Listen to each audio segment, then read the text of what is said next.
What is going on, everybody? This is Bronco Juggalo, and I am back with another Wild Eye Wednesday review. Today, I am doing the movie Clown Kill. So, I wanted to talk about something real quick first. You may have noticed that every once in a while, or, you know, every few videos, I do videos where I'm not on camera. And if I'm not on camera, it's usually because it's either a pickup video that I just want to show what I got, or it's because I just don't want to be on camera right now for whatever reason. I don't know if I want to give you the reasons. You might not want to come back to the channel if I do. I'm just kidding. But sometimes it has nothing to do with whether I'm comfortable or not, because you know I'm very comfortable on camera. I just don't want to be on camera when I need to do these particular reviews. And honestly, a lot of times it's because I don't have a shirt on. And I don't want to put one on because it's really fucking hot.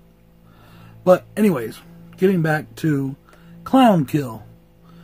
Also known as Locked In, I believe. This is a UK slasher film with a budget of £148,000.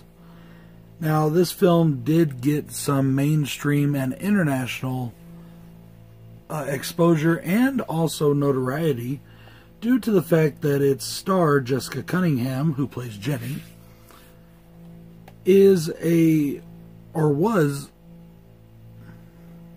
was a contestant on The Apprentice back in like 2012 or 2011. She was also on one of the seasons of Big Brother. Now, this is directed by Mark Howard, and as I previously mentioned, starred Jessica Cunningham as Jenny, and Roy Bassett, I'm not sure, Bossnet, as John. Now, the reason that it brought controversy was the opening scene in this movie is a scene of her getting raped by a clown. There is a nude scene while showering, and there's scenes while she has a gag in her mouth. Now, you may say, well, what's so controversial about some of those things? You know, in a horror movie, they're kind of, you know, patent pending. They're kind of par for the course. But the reason why it was so controversial was at the time of filming, she was 6 months pregnant. Even though you can't tell at all in the film. So they thought that it was a little, I guess people thought it was a little insensitive to do that while pregnant. My opinion on it, she was doing her job. She was an actress acting in a part. It's not real.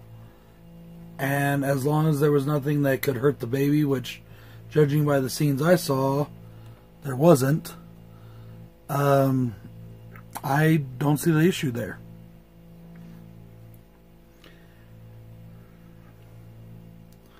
So our plot is that a serial killer clown sets his murderous sights on a group of office workers that are working to meet a deadline over a weekend. They've decided to lock themselves in and work all night long.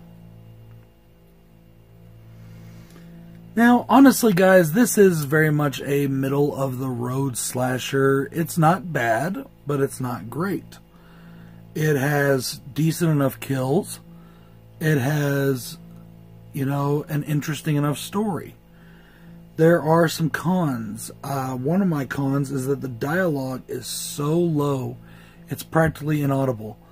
I don't have a soundbar on my TV at this time, at least for this TV, and it's late at night, but I had to turn this thing all the way up to 100 just to hear the dialogue.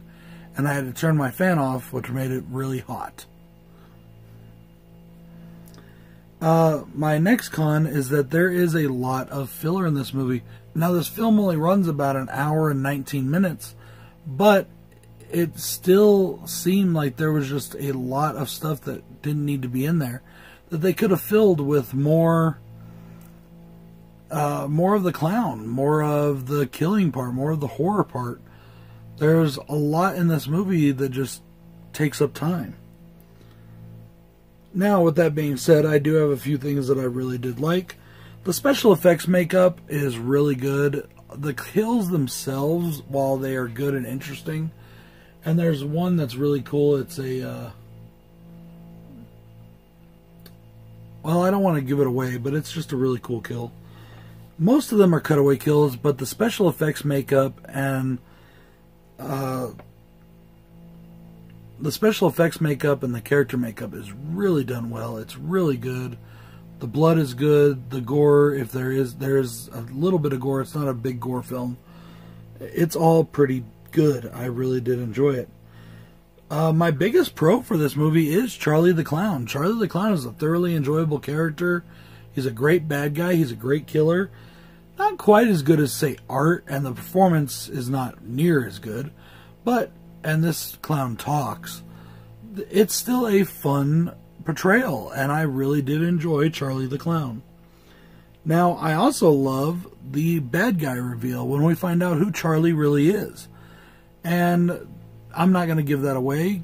I definitely want you to check out this movie for yourself. It is worth checking out. Audio issues aside, filler aside, it's worth checking out. Is it the greatest film I've ever seen or the best slasher? Not even close. Is it a serviceable, middle-of-the-road slasher? Sure. Go and check out Clown Kill, guys. And while you're at it, check out all of Wild Eye's selection. They're an awesome company. They have a lot of different kind of movies to choose from. Some are not so good. Some are fucking great. They have movies that have blown me away. They have movies that I consider flat-out masterpieces. Movies that make movies in the mainstream look bad by comparison. And they're done mostly on low budgets. This one at £148,000 is actually a pretty decent sized budget. Guys, I want to thank you for joining me today on Wild Eye Wednesday. Please check out everybody else doing Wild Eye Wednesday. This is Bronco Juggalo saying peace.